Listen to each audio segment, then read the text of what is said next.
Nuevamente, buenos días, tardes o noches, porque la justicia no tiene horario. Me presento para quienes no me conocen. Soy el doctor Jesús Arroyo Martínez, médico de profesión, pero guerrero por convicción.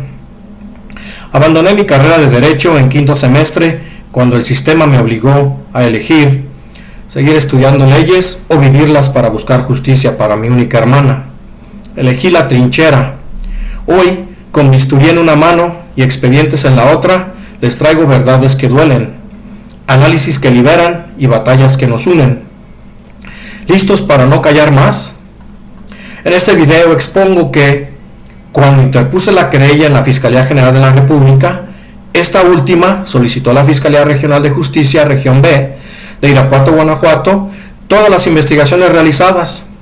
Sin embargo, la Fiscalía Regional de Justicia Región B de Irapuato, Guanajuato, le envió a la FGR, o Fiscalía General de la República, todas las investigaciones realizadas, excepto, hago hincapié, reitero, excepto la audiencia de control en la que la jueza Wally Liliana Labra Galván me otorgó la calidad de víctima indirecta, fundamentándose en el artículo 20, apartado C, fracción séptima de nuestra Constitución Política de los Estados Unidos Mexicanos, o Ley Suprema, además de los artículos 3 y 4 de la Ley General de Víctimas. Introducción. El presente video tiene como objetivo exponer de manera clara y detallada los hechos relacionados con la acción, omisión y corrupción por parte de servidores públicos federales. En el caso de la carpeta de investigación FED o FED, diagonal GTO, diagonal Irapuato, diagonal 30-1239, diagonal 2016, así como las irregularidades cometidas por diversas instituciones y sus servidores públicos. Este caso involucra a la Comisión Ejecutiva de Atención a Víctimas Federal, la Fiscalía General de la República, la Comisión Nacional de los Derechos Humanos, la Secretaría de Gobernación Federal. Antecedentes. Punto número 1. Inicio del caso. 2015. A mediados de 2015 me presenté en la Comisión Ejecutiva de Atención a Víctimas Federal, subsede Guanajuato, donde fui atendido por la delegada doctora Laura Cuevas Aguilera. Es abogada y tiene doctorado, no es médico. En esa ocasión se me explicó que la querella debió haberse interpuesto desde un inicio en la Fiscalía General de la República, subsede Irapuato, Guanajuato, y no en la Fiscalía Regional de Justicia Región B del Estado de Guanajuato. Se me asignó como asesor jurídico al licenciado Juan Pedro Fernández Aguilera. Punto número 2. Engaños iniciales. Tanto la doctora Laura Cuevas Aguilera como el licenciado Juan Pedro Fernández Aguilera y servidores públicos de la Fiscalía General de la República de León, en Guanajuato, intentaron engañarme, afirmando y aseverando que mi querella no podía interponerse en el nuevo sistema penal adversarial, acusatorio y de corte oral. Sin embargo, al solicitar la negativa por escrito, fundada y motivada, nadie me la proporcionó, lo que demostró que se trataba de una mentira o engaño para que mi querella se interpusiera en el sistema tradicional inquisitivo sin los beneficios del nuevo sistema penal. Punto número 3. Interposición de la querella en la Fiscalía General de la República, 2016. El 21 de abril de 2016 se interpuso la querella en la Fiscalía General de la República, subsede Irapuato, Guanajuato, bajo el nuevo sistema penal adversarial, acusatorio y de corte oral, y se abrió la carpeta de investigación, nuevamente, FED, diagonal, GTO, diagonal, IRPTO o Irapuato, diagonal 30-1239, diagonal 2016. Como pueden ver y objetivar, sí se pudo interponer en el nuevo sistema penal adversarial, acusatorio y de corte oral. Punto número 4. Designación de víctima secundaria en el 2016. El 5 de octubre de 2016, la fiscal del Ministerio Público de la Federación, licenciada Jessica Méndez Macés, sin ninguna resolución judicial y violentando totalmente la Constitución Política de los Estados Unidos Mexicanos o Ley Suprema, me otorgó la calidad de víctima secundaria y designó como representante de las víctimas al viudo de mi hermana, Oscar, a quien no le importaba nada esta situación.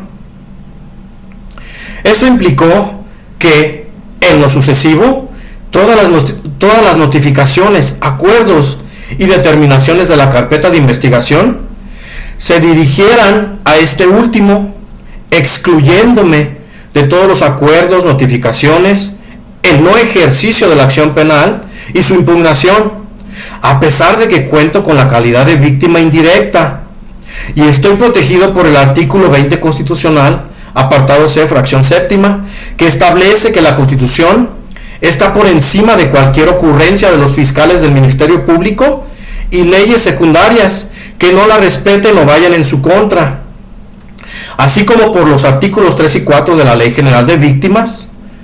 Reitero, mis derechos constitucionales no se han respetado y se los pasaron por el arco del triunfo, como lo hacen con todas las víctimas mexicanas de este maravilloso país.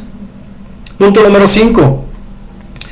Esos derechos me fueron reconocidos formalmente a través de una resolución judicial emitida por la juez o jueza Wally Liliana Labra Galván en un control de constitucionalidad. Esto significa que la juez o un juez validó que mis derechos están protegidos por la Constitución Política de los Estados Unidos Mexicanos o Ley Suprema y que ninguna ley secundaria puede limitarlos, ni siquiera los fiscales del Ministerio Público. Punto número 6. Tengo derechos garantizados por la Constitución y por una resolución judicial. Enfatizo, pero las autoridades no los han respetado, lo cual es una violación grave a la Constitución Federal o Ley Suprema. En resumen, en México los derechos constitucionales son inviolables, no se suspenden, no se ignoran y mucho menos se eliminan. Están por encima de intereses políticos o de poder. Exijamos que se respeten. Derechos constitucionales y legales.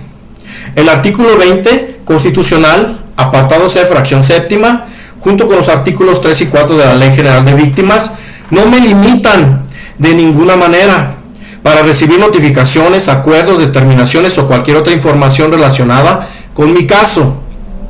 Al contrario, estas normas me otorgan legitimidad para 1.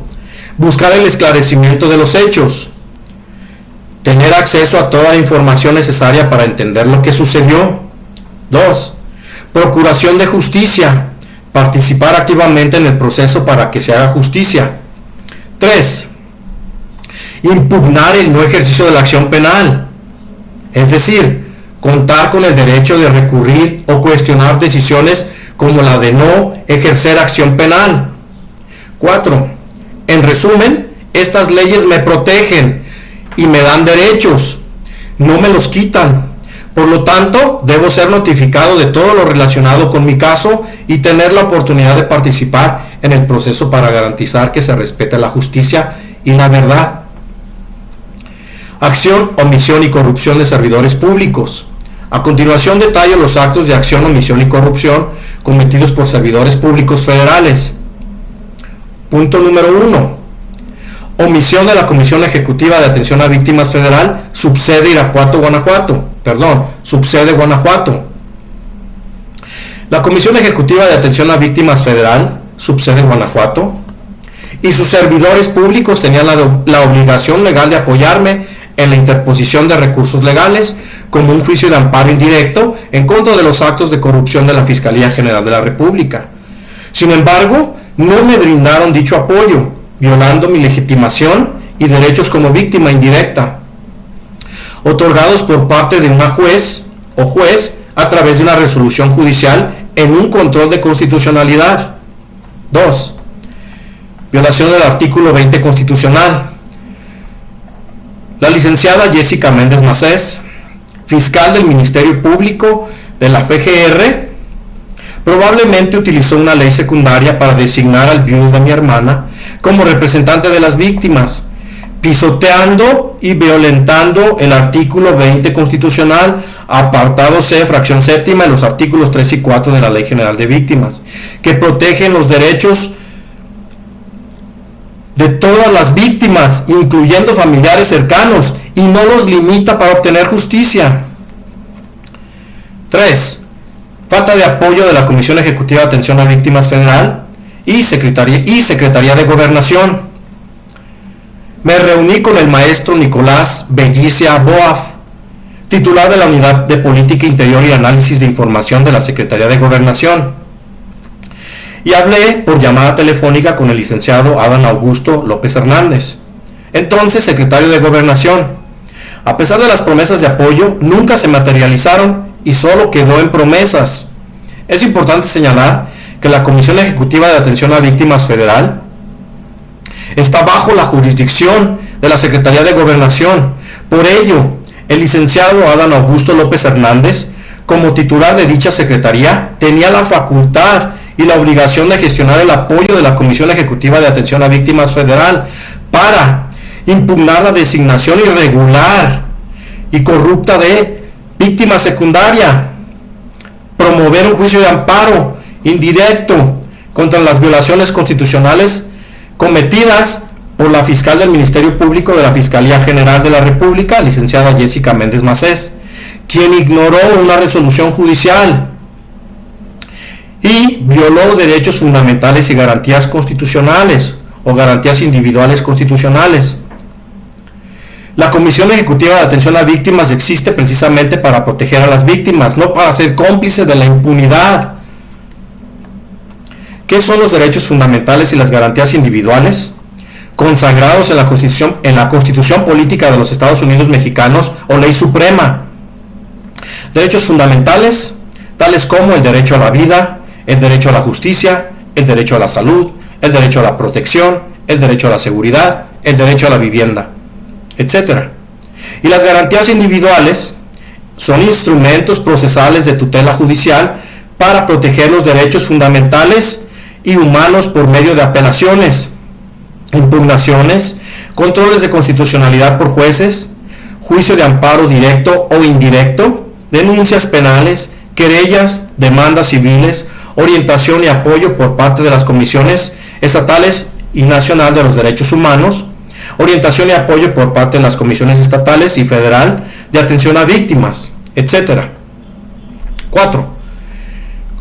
Omisión de la comisionada de la Comisión Ejecutiva de Atención a Víctimas Federal.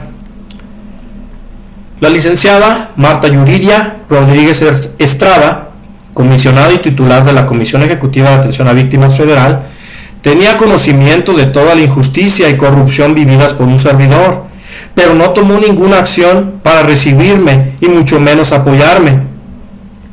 La licenciada Marta Yuridia Rodríguez Estrada, comisionada y titular de la Comisión Ejecutiva de Atención a Víctimas Federal, tenía en sus manos el poder detener mi sufrimiento. Sabía cada detalle de la injusticia que me destrozaba la vida. Conocía la corrupción que me arrebató todo lo que amaba. Hago hincapié, me arrastré hasta sus oficinas en la Ciudad de México. Me desgasté enviando mensajes tras mensajes por Twitter. Supliqué ayuda en decenas de correos electrónicos desesperados. Y su respuesta fue un silencio cómplice que resonó más fuerte que cualquier portazo. Ella eligió mirar hacia otro lado, mientras yo luchaba por sobrevivir al abuso institucional. Ella, desde su cómodo escritorio, decidió que mi dolor no merecía siquiera un minuto de su tiempo. No fue omisión, fue complicidad activa. ¿Qué vale el título de defensora de derechos humanos cuando se niega a defender a los humanos? Su inacción no fue un descuido, fue un mensaje claro. Las víctimas somos invisibles para quienes juraron protegernos. Repito, las víctimas somos invisibles para quienes juraron protegernos. Hoy pregunto, ¿cuántas lágrimas caben en un expediente archivado? ¿Cuánta dignidad hay que perder para que alguien como ella considere digno intervenir? Mi crimen fue creer en las instituciones. Estaban para servir al pueblo y no para servirse de él. 5. Falta Falta de respuesta de la Comisión Nacional de los Derechos Humanos. Desde 2016 he acudido en múltiples ocasiones a la Comisión Nacional de los Derechos Humanos en la Ciudad de México. He enviado múltiples correos electrónicos, pero esta institución no ha actuado para proteger mis derechos y detener los actos de corrupción de la Fiscalía General de la República. Incluso el licenciado Héctor Javier Olascuaga Carvajal, coordinador de la Oficina Regional de la Comisión Nacional de Derechos Humanos en Morelia, Michoacán, ignoraba que desde el 29 de mayo de 2015 fui reconocido como víctima indirecta mediante una resolución judicial histórica firmada por la juez o jueza Wally Liliana Labra Galván en un control de constitucionalidad. Entonces, ¿qué investiga esta farsa llamada Comisión Nacional de los Derechos Humanos? Nada. Nunca levantaron el teléfono para escuchar el grito de dolor detrás del expediente. Nunca les importó la sangre, las lágrimas ni las noches en vela que hay detrás de cada caso. Son cómplices con título, no protegen derechos, blindan la impunidad, no investigan, archivan papeles, no escuchan, silencian. Por eso propongo renombrarlos con la verdad que esconden: Comisión Nacional de los Derechos Inhumanos y de Protección Sistemática a Violaciones Constitucionales. Un monumento a la crueldad institucional, donde las víctimas somos solo números para sus informes anuales, mientras los verdugos disfrutan de su protección. 6. Engaños y omisiones de la Presidencia de la República. El 23 de febrero de 2023, interpuse un escrito en la Presidencia de la República, dirigido a Rosa Isela o a la licenciada Rosa Isela Rodríguez Velázquez,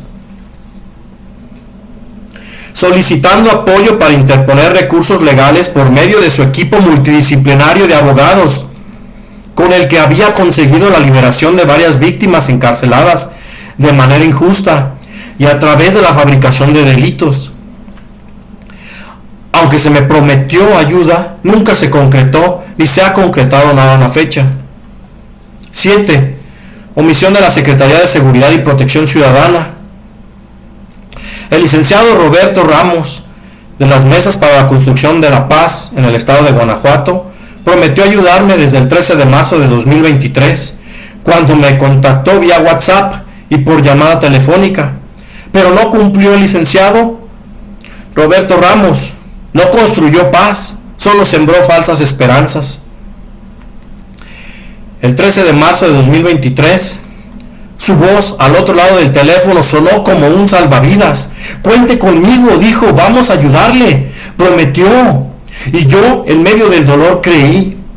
Pero su palabra valió menos que el papel en el que nunca escribió una solución. Nunca movió un solo dedo, nunca respondió a mis súplicas posteriores. Fue solo otro funcionario que usó mi desesperación para simular que hacía algo, mientras mi vida seguía desmoronándose. ¿Qué clase de paz construyen estos escritorios llenos de promesas vacías? ¿La paz de los muertos en vida? ¿La de quienes callan por cansancio? Hoy sé que su mesa de paz es solo un teatro, porque la verdadera paz no se construye con mentiras ni con mensajes de WhatsApp, que nunca se convierten en acciones. Se construye con justicia, y él me negó ambas. 8. Falta de seguimiento de la Unidad de Apoyo al Sistema de Justicia. El 25 de junio de 2024 acudí a la Unidad de Apoyo al Sistema de Justicia de la Secretaría de Gobernación en la Ciudad de México, donde se me indicó que enviara un correo electrónico para recibir apoyo legal. Esa es una de sus clásicas respuestas: manden un correo electrónico para recibir apoyo, pero ese apoyo nunca llega. Además, si ya estoy siendo atendido por las abogadas, cumplí con esperar mi turno y en ese preciso momento me están dando indicaciones. ¿Por qué no me apoyan para iniciar con él o los escritos necesarios para resolver mi caso ahí mismo? La respuesta es clara y vergonzosa. A las instituciones gubernamentales y a sus servidores públicos no les interesa la justicia para las víctimas. Prefieren protocolos infinitos, trámites burocráticos y respuestas evasivas. antes que actuar con eficiencia, eficacia y empatía. No es incompetencia, es complicidad con un sistema diseñado para desgastarnos. 9. El 17 de febrero de 2023, en mi desesperación, acudí a quien creí sería mi esperanza, la entonces senadora por Guanajuato, Antares Vázquez Alatorre. No pedía milagros, solo un mínimo de humanidad, pero su respuesta fue más cruel que el silencio. El frío gesto de bloquearme en WhatsApp, como si mi dolor fuera basura molesta que podía eliminarse con un clic. 10. El caso de mi hermana fue presentado 2 veces en la conferencia matutina o mañanera de mi presidente Andrés Manuel López Obrador. Él dio la clara instrucción directa a sus subordinados de atendernos. Confiamos, esperamos, pero el apoyo nunca llegó. Nadie nos buscó, nadie nos llamó, ni nadie cumplió. Hoy seguimos solos con el mismo dolor y la herida abierta. Violaciones a derechos humanos y constitucionales. Violación, o punto número 1, violación al artículo 20 constitucional o ley suprema. Se violó mi derecho a ser notificado de las determinaciones en la carpeta de investigación, a pesar de contar con la calidad de víctima indirecta y la protección constitucional de la ley suprema. Punto número 2. Uso indebido de leyes secundarias. Se utilizó una ley secundaria para invalidar un mandato constitucional, lo cual es inadmisible en un Estado de Derecho. 3. Falta de acceso a la justicia. Las omisiones y actos de corrupción de los servidores públicos han impedido que acceda a la justicia y ejerza mis derechos como víctima indirecta. Conclusiones y peticiones. 1. Investigación y sanción. Solicito una investigación exhaustiva sobre los actos de acción, omisión y corrupción cometidos por los servidores públicos involucrados, así como la aplicación de sanciones correspondientes. 2. Restitución de mis derechos. Exijo la restitución de mis derechos, incluyendo la notificación de todas las determinaciones en la carpeta de investigación y el acceso a la justicia. 3. Interposición de recursos legales. Solicito apoyo para interponer los recursos legales pertinentes y procedentes, como juicios de amparo indirecto en contra de las decisiones ilegales de la Fiscalía General de la República y demás instituciones. 4. Revisión de la carpeta de investigación. Pido una revisión integral de la carpeta de investigación FED/GTO/Irapuato/301239/2016 para garantizar que se respeten mis derechos y se sancionen los responsables. Nuevamente, muchísimas gracias por ver, analizar, comentar y no ser indiferente. La lucha sigue y en el próximo video revelaré más información de este terrible caso de impunidad. Suscríbete por favor y activa la campanita, no te cuesta nada. Para cuando suba un nuevo video, inmediatamente seas el primero en ser notificado. Muchísimas gracias nuevamente y hasta la próxima.